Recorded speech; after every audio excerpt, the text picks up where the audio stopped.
Hello students, today we will discuss a very important topic of Unit 4 in Graph Theory, which is for BSc second sem students. The topic is metric representation of graphs. A graph can be represented in the form of matrix. First, we see that what is a matrix. Matrix is an arrangement of rows and columns. The horizontal lines are called rows, means if we go from left to right, then it becomes row, or in Hindi we call it pankti. The vertical lines are called columns. That is, if we go from up to bottom, then it forms column, or in Hindi it is called stump. The different metrics that can be formed from a graph are of two types, that are incidence matrix अर्थात आपतन अवयव, and second is adjacency matrix अर्थात आसन्नता अवयव. First we see the definition of incidence matrix. Incidence means खींचा जाना, और इसका हिंदी नाम है आपतन अवयव. See the definition. Let G be a graph with n vertices and e edges and no self loop defines on n by e matrix. A equals to small aij, whose n rows correspond to the n vertices and e columns correspond to e edges, is called incidence matrix. Means incidence matrix is always draw between vertices and edges. Vertices denotes rows and edges denotes its column. If there are n vertices and e edges, तो matrix का order n cross e हो जाएगा, अर्थात उसमें n रोज होंगी और e columns होंगे, और उनकी जो एंट्रीज होंगी उसको स्मॉल ए आई जे से डिनोट करते हैं. स्मॉल ए आई जे दो तरह की एंट्रीज ले सकता है. स्मॉल ए आई जे की दो एंट्री होंगी. First entry 1, if jth edge E J is incident on the ith vertex V I. अगर वर्टेक्स वी आई पर ई जे एज खिंची हुई है, इंसिडेंट है, तो उसकी करस्पॉन्डिंग एंट्री ए आई जे 1 हो जाएगी. और अगर इस तरह से वी आई वर्टेक्स पर ई जे एज नहीं खिंची हुई है तो ये एंट्री 0 हो जाएगी. Incidence matrix of graph G is denoted as IG. I means incidence and G means graph. जिस ग्राफ की हमें मैट्रिक्स खींचनी है वो particular graph. Now we see the properties of incidence matrix.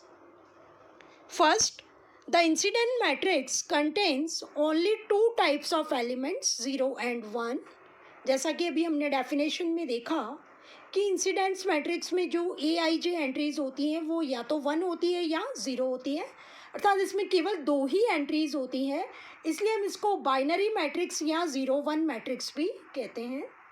Second, since every edge is incident on exactly 2 vertices, हम जानते हैं कि हर एक एज मीन्स लाइन सेगमेंट केवल 2 ही वर्टिसेस पे खींची जाती है अगर ग्राफ सिंपल ग्राफ है तो each column of incidence matrix has only exactly 2 ones. तो इंसिडेंस मैट्रिक्स में हर एक कॉलम में केवल 2 बार ही 1 होगा. Third property, the number of ones in each row equals the degree of the corresponding vertex. सबसे इम्पॉर्टेंट प्रॉपर्टी है, अगर हमें किसी वर्टेक्स की डिग्री निकालनी है तो हम उसकी करस्पॉन्डिंग रो में जितनी भी एंट्रीज हैं, 1 वाली जितनी भी नॉन जीरो एंट्रीज हैं, उन सबको ऐड कर देंगे तो हमें उस वर्टेक्स की करस्पॉन्डिंग डिग्री मिल जाएगी बिना ग्राफ को ड्रॉ करें. केवल मैट्रिक्स को देखकर भी हम किसी पर्टिकुलर वर्टेक्स की डिग्री कैलकुलेट कर सकते हैं. Fourth property, a row with all zeros represents an isolated vertex. अगर किसी रो के अंदर सारी एंट्रीज 0 हैं तो वो वर्टेक्स आइसोलेटेड वर्टेक्स यानी वियुक्त शीर्ष को रिप्रेजेंट करेगा। वियुक्त शीर्ष या आइसोलेटेड वर्टेक्स वो वर्टेक्स होता है जिस पर कोई भी एज खिंची हुई नहीं होती, यानी उसकी सारी एंट्रीज ज़ीरो हो जाएंगी।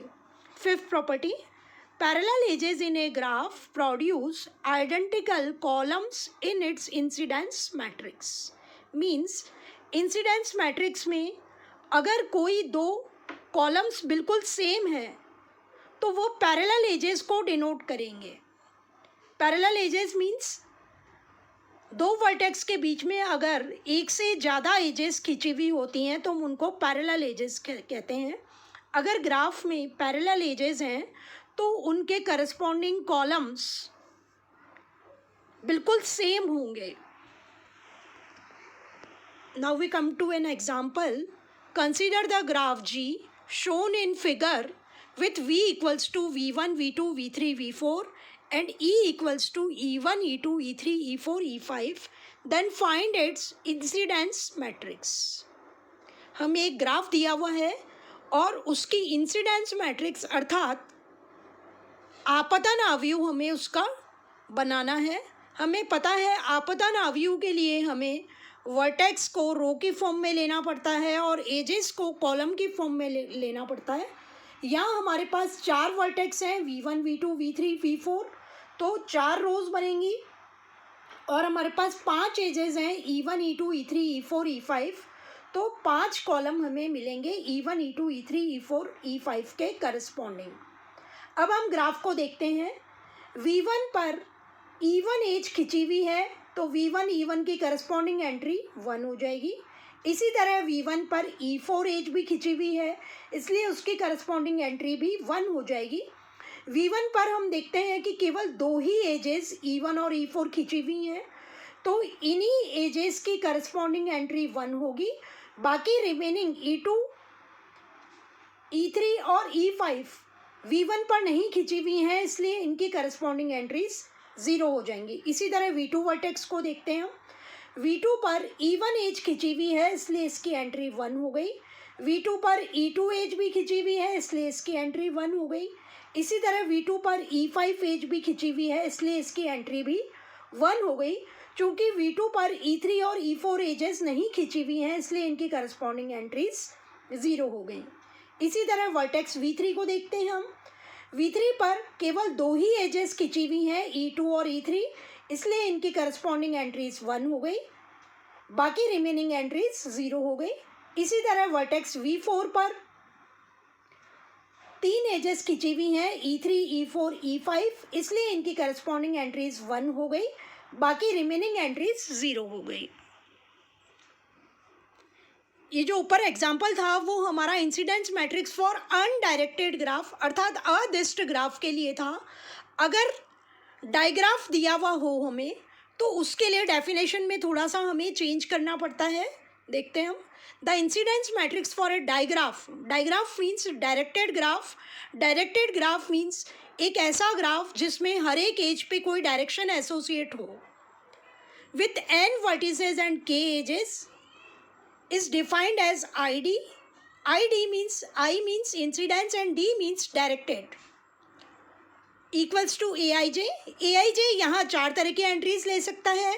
AIJ की फर्स्ट एंट्री 1 होगी if EJ is incident out of VI।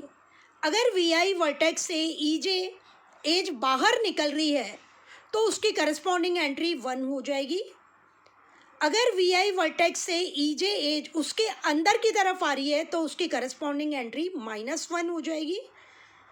यदि VI पर EJ एज खिंची हुई नहीं है तो उसकी एंट्री 0 हो जाएगी।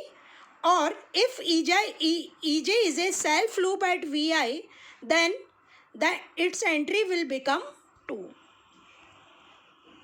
See the example. Find the incidence matrix of the following directed graph. Incidence matrix बनाने के लिए हमें पता है कि वर्टेक्स हमेशा रो बनाएंगे और एजेस हमेशा कॉलम बनाएंगी। यहाँ पर चार वर्टेक्स हमें दिए हुए हैं V1, V2, V3, V4, तो चार रोज बनेंगी और A, B, C, D, E, F ये एजेस डिनोट की गई हैं, तो ये कॉलम्स बनाएंगी। अब हम देखते हैं V1 पर दो एजेस हैं। पहली एज ए जो कि V1 के अंदर की तरफ जा रही है, इसलिए ये एंट्री -1 हो जाएगी।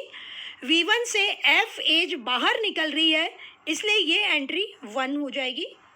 V1 पर हम देखते हैं B C D E, ये चारों ही एजेस खिंची हुई नहीं है, तो ये करस्पॉन्डिंग एंट्रीज 0 हो जाएंगी। अब हम वर्टेक्स V2 पर आते हैं। V2 से A एज बाहर निकल रही है, इसलिए इसकी एंट्री 1 हो गई। V2 से B और C एज उसके अंदर जा रही है, इसलिए इनकी एंट्रीज -1 हो गई। V2 से D एज बाहर निकल रही है, इसलिए इसकी एंट्री +1 हो गई। V2 पर E और F दोनों ही एजेस खिंची हुई नहीं है, इसलिए इनकी करस्पॉन्डिंग एंट्रीज 0 हो गई। इसी तरह वर्टेक्स V3 को देखते हैं हम। V3 पर A एज खिंची हुई नहीं है, इसलिए इसकी एंट्री 0 हो गई। V3 से B और C और E तीनों एजेस बाहर निकल रही हैं, इसलिए B, C और E की करस्पॉन्डिंग एंट्रीज +1 हो गई, जबकि D उसके अंदर जा रही है, इसलिए उसकी करस्पॉन्डिंग एंट्री -1 हो गई। इसी तरह वर्टेक्स V4 को हम देखते हैं, तो V4 पे A, B, C और D चारों ही एजेस खिंची हुई नहीं है, इसलिए इनकी करस्पॉन्डिंग एंट्री 0 हो गई, जबकि एज E और F V4 के अंदर की तरफ जा रही है, इसलिए इनकी करस्पॉन्डिंग एंट्रीज -1 हो गई। अब हम देखते हैं adjacency matrix. Adjacency matrix means आसन्नता अवयव। हमने एडजेसेंट वर्टिसेस पढ़े थे, आसन्नता शीर्ष पढ़े थे। Adjacent means neighbouring. तो at the adjacency matrix of graph G with n vertex and no parallel edges is n by n symmetric binary matrix। Adjacency matrix का जो ऑर्डर होगा वो n क्रॉस n होगा, क्योंकि ये वर्टिसेस और vertices के बीच में ही खींची जाएगी। यहाँ small n number of vertices को डिनोट कर रहा है, स्मॉल aij मैट्रिक्स की एंट्रीज को डिनोट कर रहा है। aij की 2 एंट्रीज होंगी, इसकी एंट्री 1 होगी if there is an edge between ith and jth vertices, तो aij की एंट्री 1 हो जाएगी। aij की एंट्री 0 होगी कब? If there is no edge between them. अगर vi और vj वर्टेक्स के बीच में कोई एज नहीं है, तो उनकी करस्पॉन्डिंग एंट्री 0 हो जाएगी। Properties of adjacency matrix. First, the entries along the principal diagonal of the adjacency matrix are all 0 if and only if the graph has no self loops। अगर ग्राफ में कोई self loop नहीं है, अर्थात किसी vertex पे उसी के ऊपर कोई लूप नहीं खिंचा हुआ है, इसी तरह अगर ग्राफ में ये सभी वर्टिसेस के लिए है, तो प्रिंसिपल डायगोनल की सारी एंट्रीज एडजेसेंसी मैट्रिक्स में 0 हो जाएगी। Second property, if the graph has no self loops, the degree of a vertex equals the number of ones in the corresponding row or column of A। अगर graph में कोई self loop नहीं है, तो किसी वर्टेक्स की degree निकालने के लिए हम उसकी करस्पॉन्डिंग रो या करस्पॉन्डिंग कॉलम किसी को भी चूज़ कर सकते हैं। उसकी सारी एंट्रीज को हम काउंट करके ऐड कर देंगे, तो उस करस्पॉन्डिंग वर्टेक्स की डिग्री हमें मिल जाएगी। देखते हैं इसका example. Consider the graph G given in figure. The adjacency matrix of graph G is given by, देखिए एडजेसेंसी मैट्रिक्स में रोज और कॉलम दोनों ही जगह हमें वर्टिसेस लेना है, क्योंकि ये मैट्रिक्स वर्टिसेस और वर्टिसेस के बीच में ही खिंचती है। V1 पे देखिए, V1 और V2 के बीच में एज है, इसलिए इनकी करस्पॉन्डिंग एंट्री 1 हो गई। V1 और V5 के बीच में भी एज है, इसलिए इनकी करस्पॉन्डिंग एंट्री 1 हो गई। V1 और V6 के बीच में भी एज है, इसलिए इनकी करस्पॉन्डिंग एंट्री 1 हो गई। हम देखते हैं V1 पर कोई सेल्फ लूप नहीं है, यानी V1 और V1 के बीच में कोई एज नहीं है, इसलिए इसकी एंट्री 0 हो गई। इसी तरह V1 के ऊपर V3 और V4 के बीच में भी कोई एज नहीं है, इसलिए इनकी करस्पॉन्डिंग एंट्री 0 हो गई। अब हम वर्टेक्स V2 को देखते हैं। V2 और V1 V1 के बीच में एक एज है, इसलिए इसकी करस्पॉन्डिंग एंट्री 1 हो गई। V2 के ऊपर कोई सेल्फ लूप नहीं है, इसलिए V2 और V2 के बीच की एंट्री 0 हो गई। इसी तरह V2 और V3 के बीच में भी कोई एज नहीं है, इसलिए इसकी करस्पॉन्डिंग एंट्री 0 हो गई। जबकि V2 के ऊपर V4 और V5 के लिए एजेस खींची गई हैं, इसलिए इनकी करस्पॉन्डिंग एंट्री 1 हो गई। जबकि V2 और V6 के बीच में कोई एज नहीं है, इसलिए इसकी करस्पॉन्डिंग एंट्री 0 हो गई। इसी तरह V3 के लिए हम देखते हैं कि V3 और V1 के बीच में कोई एज नहीं है, इसलिए इसकी करस्पॉन्डिंग एंट्री 0 हो गई। V3 V2 के बीच में कोई एज नहीं है, इसलिए इसकी एंट्री 0 हो गई। इसी तरह V3 के ऊपर कोई सेल्फ लूप नहीं है, इसलिए इसकी एंट्री भी 0 हो गई। V3 के ऊपर V3 और V4 के बीच में एक एज है 1, इसलिए इसकी करस्पॉन्डिंग एंट्री 1 हो गई। V3 V5 के बीच में कोई एज नहीं है, इसलिए इसकी एंट्री 0 हो गई। V3 V6 के बीच में कोई एज नहीं है, इसलिए इसकी एंट्री 0 हो गई। V4 V1 के बीच में कोई एंट्री नहीं है, कोई एज नहीं है, इसलिए इसकी एंट्री 0 हो गई। V4 V2 के बीच में कोई एक एज है, इसलिए इसकी एंट्री 1 हो गई। V4 V3 के बीच में एज है, इसलिए इसकी एंट्री 1 हो गई। V4 V4 के बीच में अर्थात V4 के ऊपर कोई लूप नहीं है, इसलिए इसकी एंट्री 0 हो गई। इसी तरह V4 V5 के बीच में एज है, इसलिए इसकी एंट्री 1 हो गई। V4 और V6 के बीच में एज है, इसलिए इसकी एंट्री भी 1 हो गई। V5 पे आते हैं हम। V5 और V1 के बीच में एज है, इसलिए इसकी एंट्री 1 हो गई। V5 V2 के बीच में एज है, इसलिए इसकी एंट्री 1 हो गई। V5 और V3 के बीच में कोई एज नहीं है, इसलिए इसकी एंट्री 0 हो गई। V5 V4 के बीच में एक एज है, इसलिए इसकी एंट्री 1 हो गई। V5 पर कोई लूप नहीं है, इसलिए V5 V5 की एंट्री 0 हो गई। इसी तरह V5 पर और V6 के बीच में V5 V6 के बीच में कोई एज नहीं है, इसलिए इसकी करस्पॉन्डिंग एंट्री 0 हो गई। इसी तरह हम देखते हैं V6 पर V6 और V1 के बीच में एक एज है E6, इसलिए उसकी एंट्री 1 हो गई। V6 और V2 के बीच में कोई एज नहीं है, इसलिए इसकी एंट्री 0 हो गई। इसी तरह V6 V3 के बीच में कोई एज नहीं है, इसलिए इसकी एंट्री 0 हो गई। V6 V4 के बीच में एक एज है E7, इसलिए इसकी करस्पॉन्डिंग एंट्री 1 हो गई। V6 V5 की कोई एंट्री बीच में कोई एज नहीं है, इसलिए इनकी एंट्री 0 हो गई। इसी तरह V6 पर कोई सेल्फ लूप नहीं है, इसलिए इसकी एंट्री 0 हो गई। यहाँ हम देखते हैं सारे प्रिंसिपल डायगोनल में जो एलिमेंट्स हैं वो 0 हैं, क्योंकि यहाँ कोई सेल्फ लूप नहीं है। और किसी भी पॉइंट की डिग्री निकालने के लिए सपोज V1 की डिग्री अगर हमें कैलकुलेट करनी है, तो ग्राफ से हम देखते हैं कि V1 पर 3 एजेस खिंची हुई हैं और V1 अर्थात फर्स्ट रो या फर्स्ट कॉलम की सारी एंट्रीज को हम ऐड कर दें। 1 यहाँ 3 बार आ रहा है, चाहे हम फर्स्ट रो लें या फर्स्ट कॉलम लें, तो V1 की डिग्री 3 हो जाएगी, और जो कि ग्राफ से भी हम वेरीफाई कर सकते हैं। Now adjacency matrix for digraph.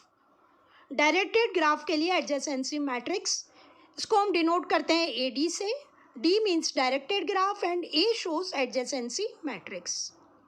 AD equals to AIJ is an n cross n matrix. Means यहाँ पर भी हम रोज और कॉलम दोनों ही वर्टिसेस के थ्रू बनाएंगे। AIJ की 2 एंट्रीज हो सकती हैं। AIJ की first entry the number of edges directed from ith vertex to jth vertex, and second 0 otherwise. See the example. Find the adjacency matrix of the following directed graph. Adjacency matrix को हम denote करते हैं AD से, और ये vertices और vertices के बीच में ही ड्रॉ होती है, यानी रोज भी वर्टिसेस बनाएंगे और कॉलम भी वर्टिसेस बनाएंगे। यहाँ हम देखते हैं ग्राफ में 4 वर्टिसेस हैं, V1 V2 V3 V4, तो रोज भी 4 होंगी और कॉलम भी 4 होंगे, अर्थात मैट्रिक्स का ऑर्डर 4 क्रॉस 4 का होगा। अब V1 पर देखते हैं, V1 के ऊपर एक सेल्फ लूप है, तो V1 टू V1 एंट्री 1 हो जाएगी। V1 से V2 की तरफ बाहर की तरफ कोई एज नहीं जा रही है, इसलिए V1 और V2 की करस्पॉन्डिंग एंट्री 0 हो जाएगी। इसी तरह V1 से V3 की तरफ बाहर की तरफ कोई एज नहीं जा रही है, इसलिए इसकी एंट्री भी 0 हो जाएगी। जबकि V1 से एक एज V4 की तरफ बाहर की तरफ जा रही है, इसलिए ये एंट्री 1 हो जाएगी। अर्थात इस मैट्रिक्स में हमें केवल बाहर जाने वाली एजेस का नंबर देखना है, अगर वो है तो वो एंट्री हमारी 1 हो जाएगी। देखते हैं V2 को। V2 से बाहर जाने वाली एजेस, V2 से एक एज V1 की तरफ जा रही है और एक एज V3 की तरफ जा रही है, तो ये दोनों एंट्रीज 1 हो गई, रिमेनिंग एंट्रीज 0 हो गई। V3 से बाहर जाने वाली एजेस, V3 से दो एजेस V2 की तरफ जा रही हैं, जो कि पैरेलल एजेस बन रही हैं, तो V3 से V2 की करस्पॉन्डिंग एंट्री 2 हो गई।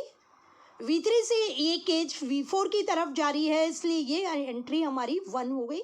V3 से V1 की तरफ बाहर की तरफ कोई भी एज नहीं जा रही है, इसलिए ये एंट्री 0 हो गई। इसी तरह V3 से V3 पर यानी कोई सेल्फ लूप नहीं है, इसलिए ये एंट्री भी 0 हो गई। इसी तरह V4 से बाहर की तरफ कोई भी एज नहीं जा रही है, इसलिए इसकी सारी एंट्रीज 0 हो जाएंगी। नेक्स्ट एक और example, find the adjacency matrix of the following directed graph. Adjacency matrix हमें पता है वर्टिसेस और वर्टिसेस के बीच में होती है। यहाँ हमें 3 वर्टिसेस गिवन है ग्राफ के अंदर, V1, V2, V3। तो मैट्रिक्स का ऑर्डर 3x3 होगा, 3 रोज होंगी और 3 कॉलम्स होंगे। V1 से बाहर जाने वाली एजेस हम कैलकुलेट करते हैं। V1 पर हमें दिख रहा है एक सेल्फ लूप है, तो V1 to V1 एंट्री 1 हो जाएगी। V1 से V2 की तरफ बाहर की तरफ कोई एज नहीं जा रही है, इसलिए ये एंट्री 0 हो जाएगी। V1 से V3 एक एज बाहर निकल रही है, इसलिए V1 to V3 वाली एंट्री 1 हो जाएगी। इसी तरह V2 से हम देखते हैं, V2 से V1 की तरफ एक एज जा रही है, तो ये एंट्री 1 हो जाएगी। V2 पर कोई सेल्फ लूप नहीं है, इसलिए V2 to V2 एंट्री 0 हो जाएगी। इसी तरह V2 से V3 की तरफ एक एज जा रही है बाहर की तरफ, तो ये एंट्री 1 हो जाएगी।